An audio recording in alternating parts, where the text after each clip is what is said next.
Everybody got their pen handy? Me either.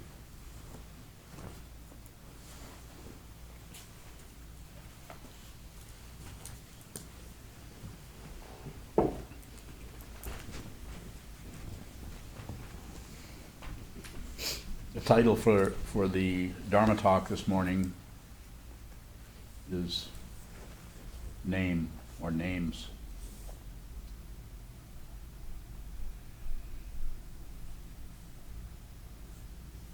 Kind of giving the same talk over and over with different titles. Don't add. So on and so forth. End of talk. But the idea with naming is, this is the way I like to talk about it. You've heard me do this, seen me do this many times. Something arises and we name it. Or it's another way of saying, just like the 5 skandhas, form, feeling, perception, concept, or memory and consciousness can be divided up into 2 concepts. One is form, and the other is consciousness, which is all of this place and has lots of various kinds of aspects, details, characteristics, and so on. So the one I want to look at today or concentrate on, and I'm happy to take questions about any of this. Might be able to even answer them. It seems that our self-centered mind, our ego mind, is kind of unwilling to just not know, just be here and allow things to go this way, go that way. We always see things in terms of me and what's happening to me, and does that concern me? Does it not concern me? Should I grasp? Should I reject? What should I do? Do I believe that or disbelieve it? The belief and disbelief is just practically a constant chattering thing that's happening not only in our own mind, but when we interact with others in a conversation. I'm sure you'll recall many people saying, perhaps you've said it yourself, well, I don't believe that. Or the other one is, sometimes people will question, you'll say something about something that you're thinking about, or, do you believe that? And then you actually could say, I don't know. Or you could say, I don't, you could get real fancy, and I don't believe it, nor do I disbelieve it. Say it in a voice like that, and challenge you. But it is possible it's very possible to be in a state of not really knowing in terms of a reference point of is it real, is it not real. Those who take a position, real, not real, are deluded, are confused about the nature of reality, and they attach to a self, and they reject, accept, or ignore an other. They accept, reject, or ignore other. You're doing something with it. Even a little bit, which is kind of unnoticeable, or a lot, which is out and out warfare, which is very noticeable. It's still rejection, or it's still aggression, even little tiny bits of it. So the naming part, it seems, when something occurs, if we call it something, name it something, it stops the actual awareness or investigation of what is actually happening there. And what seems to happen, a description of that may be our self-centeredness, our ego mind gets freaked out by not knowing. It starts to feel shaky or unsupported or losing reference points, so we'll clamp down on it. Well, I think this and this. And it gives us, maybe from the point of view of ego, a temporary, comfort, respite. This is talked about in the Lankavatara Sutra, and I don't particularly want to go into that structure, but that's something you could all study. We study it here, I think, once a week, don't we? Twice a week. We're studying this incredible sutra written and translated back in the early centuries of the Common Era, 3rd, 4th century, 5th century.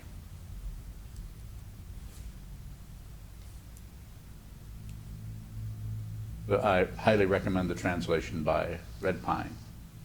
And Dai is that's Totaro Suzuki's translation written in the 30s is also a good one to have on hand because of his way of talking is a little bit different.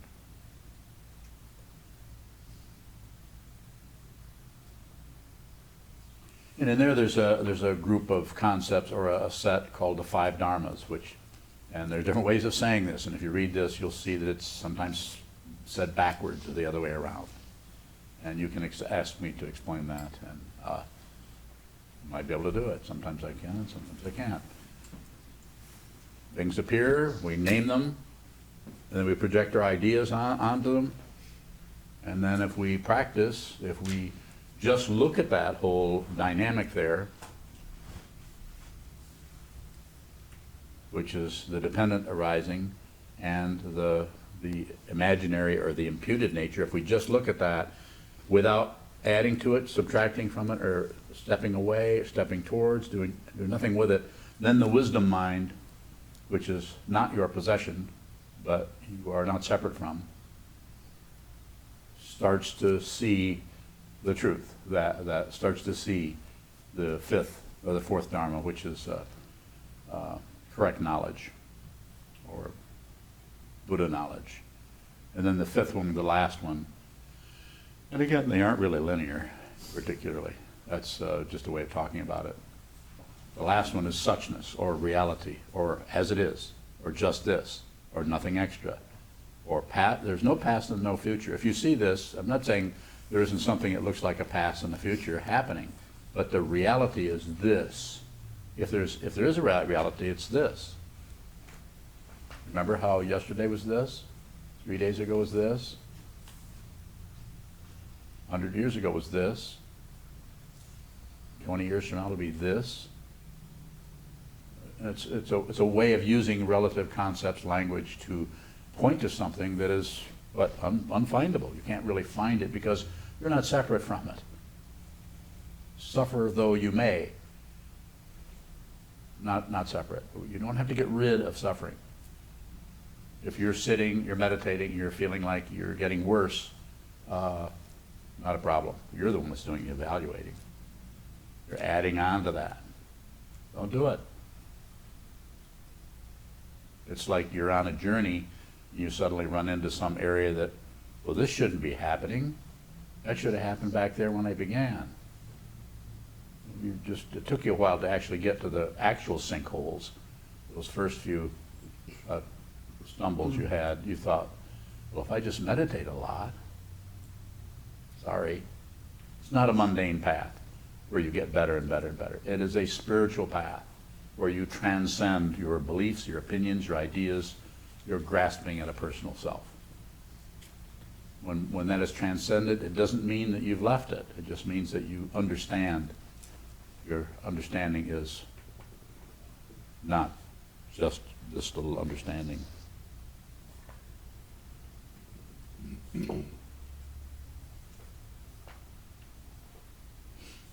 So I'm not suggesting that we should stop naming, that we should change our situation at all, other than train the mind. Look at these concepts that arose from extremely wise people, the Buddha and all the other people in the lineage down through the centuries, and begin to understand through our intellection what this is, and then begin to understand through the awareness that goes beyond that conceptualization of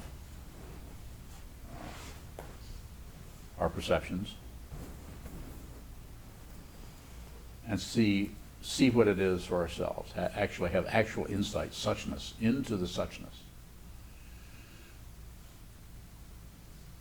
So just like the names we chanted here in the morning service, the last chant is Goju Shichibutsu, which is a lineage chant. I don't know, has anybody ever counted these names? Is there 90 of them? 91. 9 and 1, that's a 10, right? That's a sacred number, I think.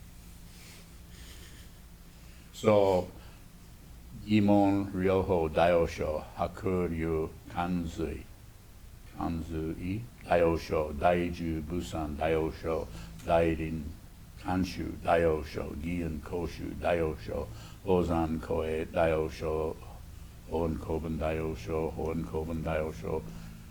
We don't know what these mean. So how about this guy, Gian Koshu? What's up with him? Who was he? When did he live? What did he do? Was he a great teacher? Did somebody just have a gap in there, make up a name and put in there so we can have, did that guy actually live in the 4th century? Was there somebody there? Are there any girls in there anywhere? We're working on that. We're gonna have a mother lineage chant here pretty soon.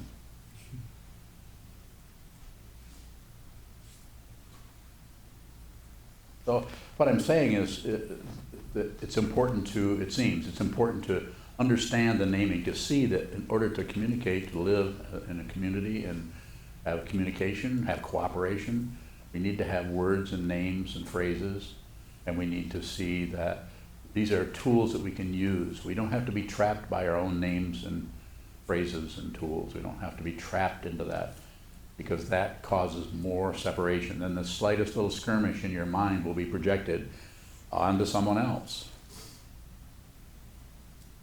Or they might project onto you, and then there becomes more tension. It's very difficult to resolve it.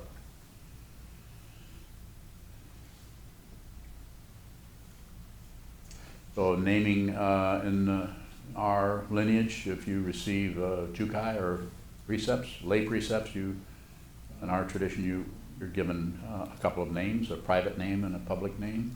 And there actually is a change of name. And this is because of our attachment to words, names, phrases. We actually use this in the teaching if a person's ready to do that. There's no sales pitch going on here at all. May seem like it, but not. But it seems necessary to use our attachment, our connection with names, to change that around so you actually have a different name. So it changes something about your attitude. You perhaps have decided to make this a central part of your life. I'm not saying you can't do that without receiving any vows at all. Of course you can. Do whatever you want, and you should do whatever you want. But you should keep a close eyes, and all the other senses on whatever you're doing without adding to it, subtracting from it, without believing it, without disbelieving it. This is the sitting practice of meditation. Sit down, don't buy it, don't sell it, and don't ignore it. Don't grasp, don't reject, don't look away. That's the practice of shikantaza. And as you begin to do that, you'll notice that you do all that stuff. You notice that you're objecting to this, you're agreeing with that, confused about this, you can't quite figure this out. And what do I say to that? Do it anyway.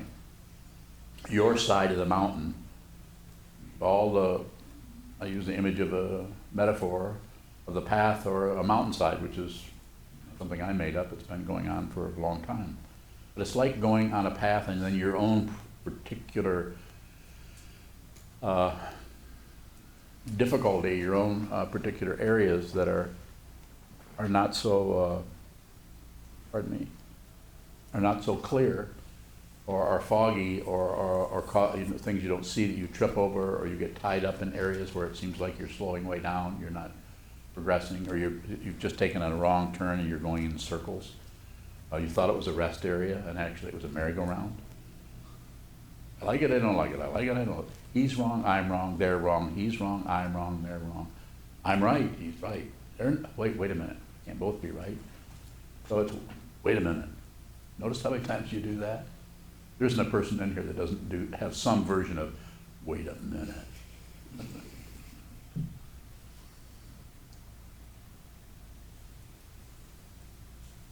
Well, there's that one person. Not always so.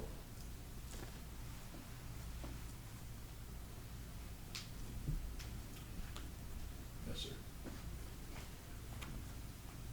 Isn't naming the thing that makes us human?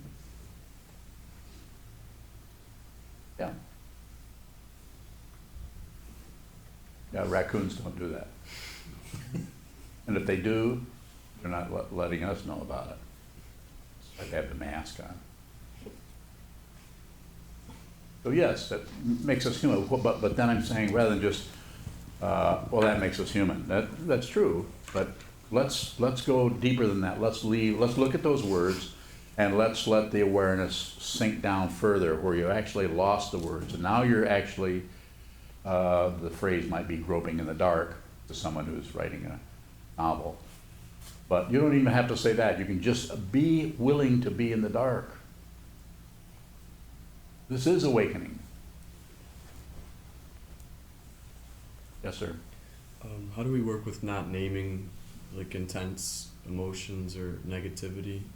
It seems particularly difficult for me. And I understand. And I would say just keep an eye on it. Just look at it. We don't know the time frame. You will not be able to get rid of your difficulty. But by looking at the difficulty, the negative feeling you're having about being attached to this, or you can't forget about that, and this part of your mind won't stop hounding you, some kind of thing that just, yeah, had it. I'm going to go get some OxyContin. No, that probably won't help either. I'm going to go smoke weed. I always smell good. All good when I smoke weed. And I'm not saying you shouldn't. There's not a should or shouldn't situation.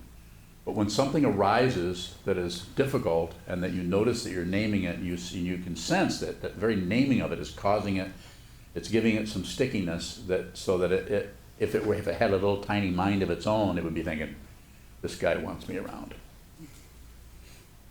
Because giving me a name, here I got a plate at the table. You can hang out. Whereas if you do nothing with it, don't believe it, don't disbelieve it, and don't, when I say don't disbelieve, don't push away the feeling, the negative feeling of it. Allow the negative feeling, we talked about this, to just take you over. Let it take you out. Let the negativity that's rising in the form of some opposition or something you think you should get rid of. This is what's called making friends with yourself. Just be, from the time I got up this morning all the way to this seat that I'm sitting on, I've had negative feelings come and go, come and go. I can't find a home here. Yes, sir. How do you let your negativity take you out without taking on the credential of a story like, oh, I'm gonna let this happen and I'm so great for doing that? I think you've already said it. Just watch that whole story. That will develop. As you get better at anything, you'll pile on little credentials, because it's like we really have trouble not making some progress. We have trouble with that, and the whole idea of progress is a misunderstanding of the spiritual path, not of the mundane path. Of course, is progress. If I teach you how to do something, or just like doing the chants, or learning how to build a house, it's something you can actually accumulate knowledge and understanding and learn from your mistakes and so on, because it's a relative situation that we can get an idea of what's happening there. Nothing is kind of in the dark. Well, somebody hides your hammer. Into that. I mean, it's very relative. It's a relative thing. But the spiritual path has a relativity to it. Has to begin somewhere, but you actually transcend that. And that, to the self-centeredness, to the me feeling, that's scary. But if you see that the me is not real, then the fear just goes away. Or if it comes back, it still can't find itself. So the fear may come and go. So it's called, in the Tibetan tradition, it's called rangjung, or self-existing.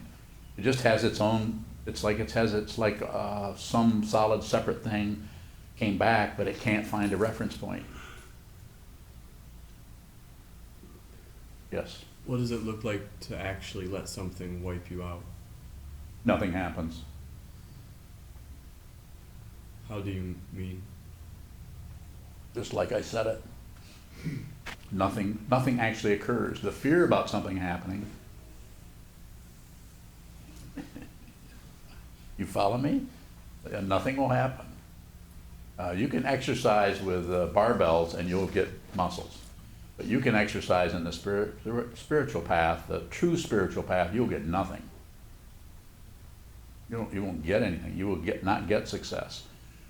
Disappointment, disappointment, disappointment, disappointment, until, as Trungpa Rinpoche said, until the final disappointment, which is awakening itself. no self, no other. You're totally, yeah, you're totally, yeah, yes, sir. This disappointment, is that just the ego? Yeah, well, it's the squeaking of the ego.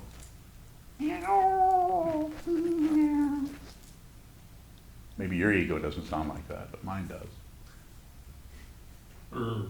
Yeah, that's yours. More like a indigestion.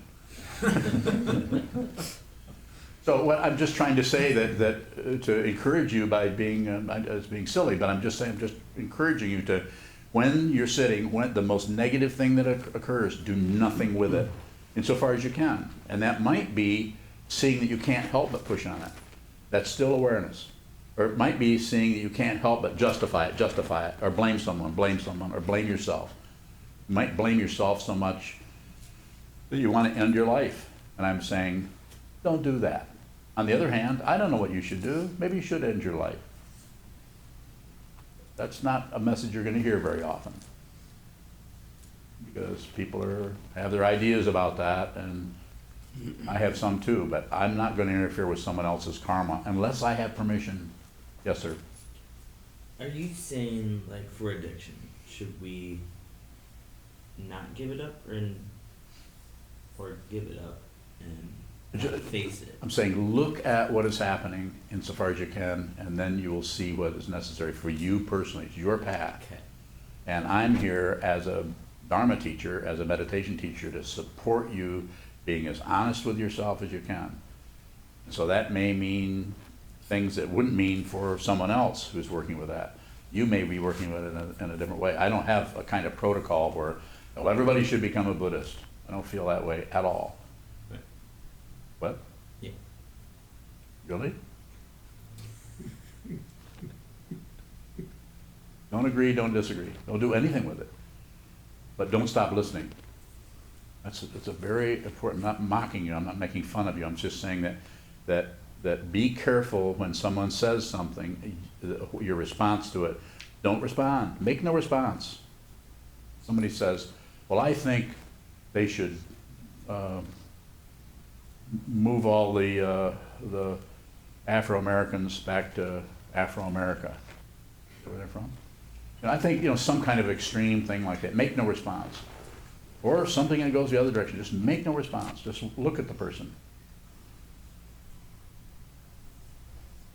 And I'm not saying you wouldn't make a response, but the response needs to come. When I say needs to, this is just how I see it from being around for a long time. Needs to come out of your awareness of it, which is not an opinion. If you come out of your opinion, you might as well be locking and loading, because I don't care how good you are or how bad you are, you're going to find opposition. It's all over the place. It's just like a huge circus going on. Bunch of clowns. So make no response. Just made a response. Not very much, though. Yes. Gilcadell up in Minneapolis asks. I know her. She's Up in coming here Minneapolis. this week, You better get down here. Friday. She stayed away long enough. She asks, something arises and we recognize it. Does that have the same effect as meaning? Or, I'm sorry, as naming? Something arises, we recognize it, does that have the same effect as naming?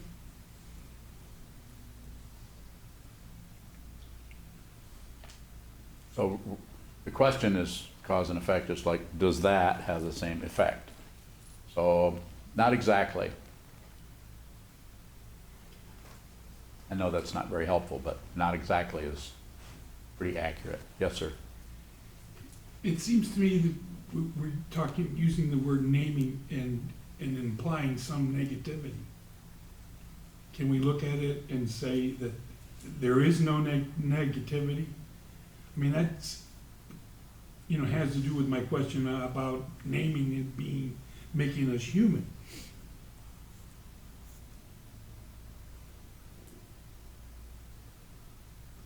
I mean, to me, her question implied naming is negative. And is that so? I didn't get that from her question.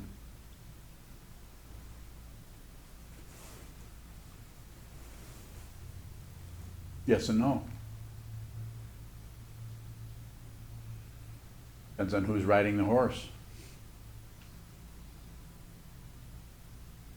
This is why it's so difficult to, this is why it's so challenging to do this. People have sat on their butt for years, decades, and looked at the wall or looked at the floor, watched their mind. They've chanted mantras, they've done visualizations. And at the end of the road, when I say end of the road, I'm just saying when you meet up with them, whatever juncture that may be, you see that that person is still not awake, as if you would recognize it anyway. I'm just saying that you can see that you're a person who's worked and worked and worked, and that still they have this circularity that's going on, this kind of confusion. They keep going into some kind of boiling themselves in some kind of warfare, even on a subtle level. Yes. Haley. How do we use words and naming without being trapped by it? You said it. Just see that you're trapped. You don't have to stop it. It's not about stopping. Then we're back. Then you actually get trapped, like you say, in some kind of push me, pull you, and getting better and getting worse, getting better. And finally, I used to be that way, but not anymore. You sometimes hear some people say that. Well, I used to, but not now. I learned my lesson. Straightened up, and I no longer drink or whatever it may be. I'm not saying that can't be, in a relative way, can't be very helpful to not be buying into an addiction, but it's not the whole story. It's just a partial kind of a thing that we're just maintaining and maintaining and maintaining. So the thing that seems to be necessary is for us to see as big a picture as possible, and that is more possible if we also see that there's no solid somebody viewing, hearing, seeing, smelling, tasting, any of this. There's no one behind that. There's just seeing. And the Yogacara tradition is called perception only. There's just a witnessing with no witness. There's just a meditation with no meditator. And it won't be some kind of fanfare like, whoa, I just had a meditation with nobody at home. How about that? I better go ask Sokuzan about that. Sokuzan will say, what? What were you doing? Yes, sir. Is there grasping, pushing, pulling without naming? I think it's subtle. I think there is. Grasping a state of being when you're sitting on a cushion, for instance? It would depend. When I say depend, I mean that. It would depend. I feel that I follow what you're asking about. But naming isn't just, it's a toaster. It isn't just that. There's just, even. So there's a kind of feeling naming? Yeah, like, here I go again. Or here it is again. I thought that was gone, now it's back. Without even saying those words, that kind of feeling of something creeping up on you. Like you felt pretty good for 3 days, and then if you were to name it, maybe you didn't, but if you were to name it, you would say depression. Or you would say anxiety, or negativity with no name. That's naming. Negativity with no name. So what am I saying? I'm saying if it's a feeling, add nothing to the feeling. It's just a feeling.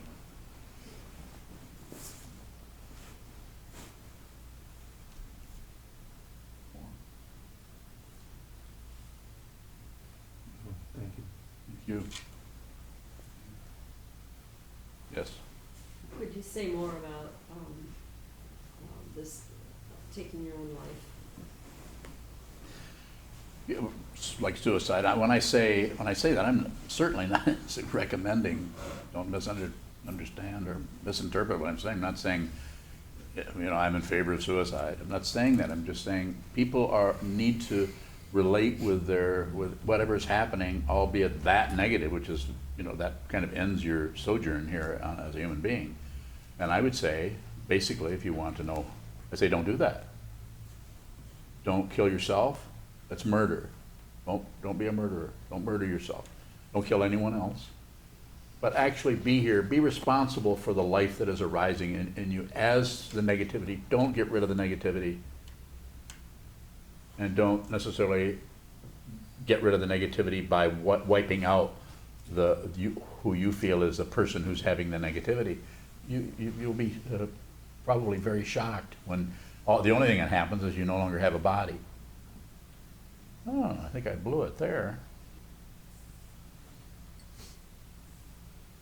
Stay here, stay here. But when I'm saying I'm not going to interfere with someone, I'm saying, you can't.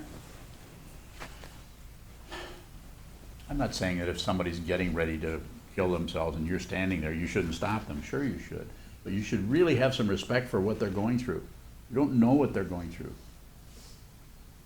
And to project onto them, I know how you feel, I was there myself.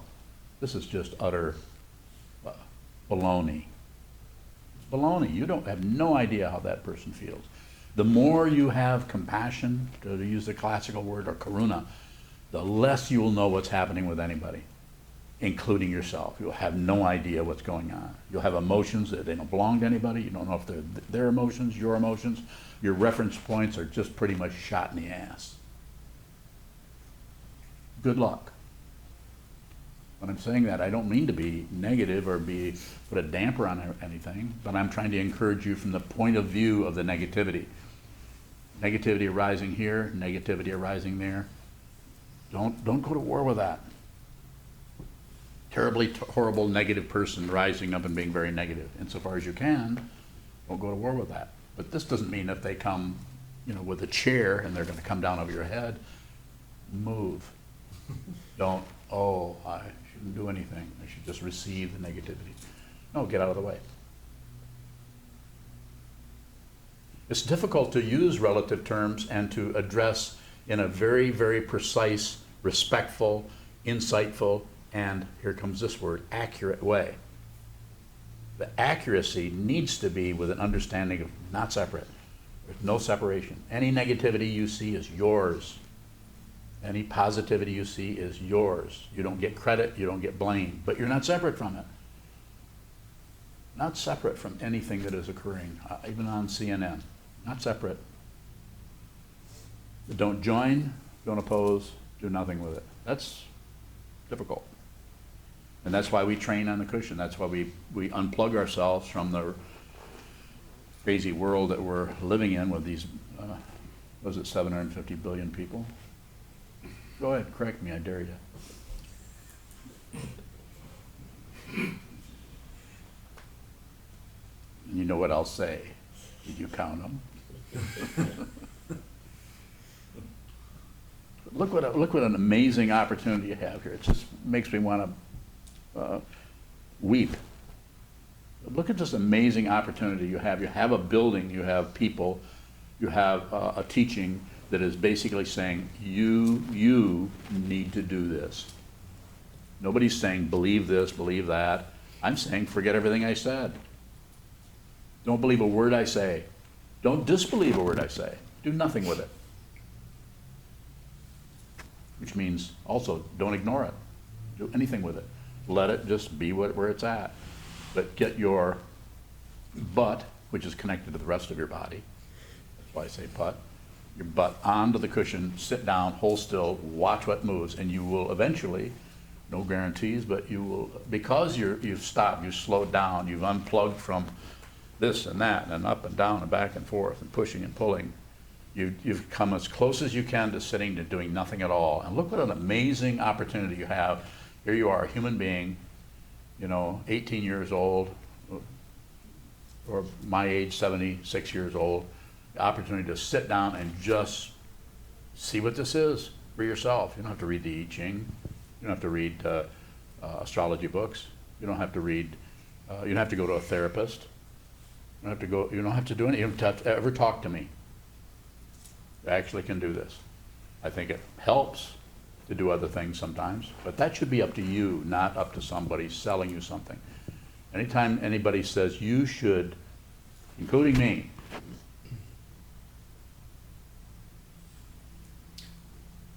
So look at this amazing situation you have. You have a place that totally supports you doing nothing. Nothing. If you came in here and never paid tuition, don't quote me on this.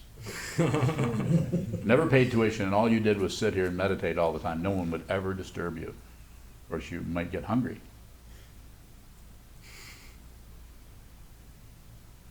And you could sit and just train your mind. Just hold still, watch what moves, watch what moves. This is a monastery, and it's an extremely unconventional one because it moves with whatever moves inside of it. Whatever moves inside of it it's very organic. The only thing solid here are the walls so far. Yes? Question?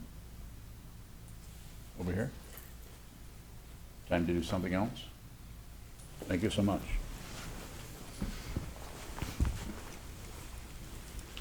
Stand and dedicate the merit at the back of our chanter.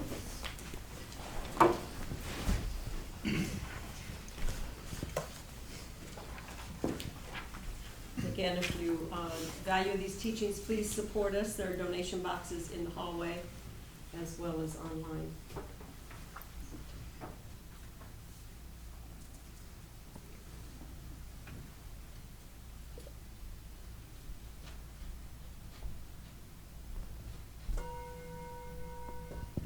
May the merit of this penetrate into all places, so that we and every sentient being together can realize the Buddha's way.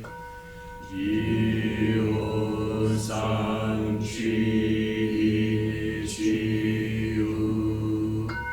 shi-son mu-sa mo-ko-sa,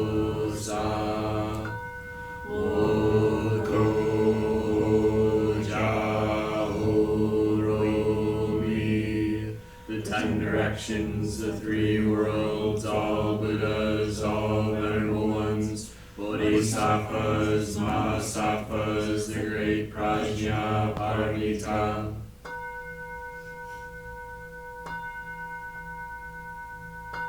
O Buddhas and Bodhisattvas of the 10 directions and the 3 times, please hear us. Please come down out of the light and protect Sokukoji Buddhist Temple Monastery, our Sangha, families, friends, and visitors. Heal everyone who is unhappy, sick, or suffering, and fill them with light.